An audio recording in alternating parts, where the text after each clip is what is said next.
Welcome to One Chemistry. This is 365 Chemistry series. Daily one question for you. Here you have carbonyl group with nearby azo and you have benzyl group with two side chain methyl. You are using rhodium acetate. You have to guess what will be the final product.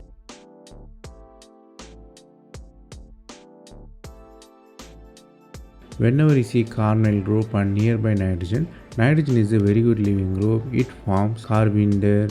The reaction is catalyzed by rhodium. The carbene is extremely reactive.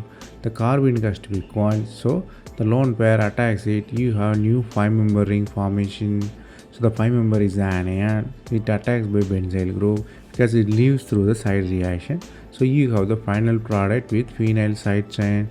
It's an unexpected product, but it forms through carbene reactivity. The concept you have to learn here is carbene. Carbene is extremely reactive. It can be synthesized from carbonyl and adjacent nitrogen.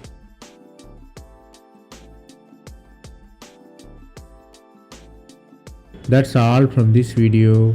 Thanks for watching. If you have any suggestion, comment below.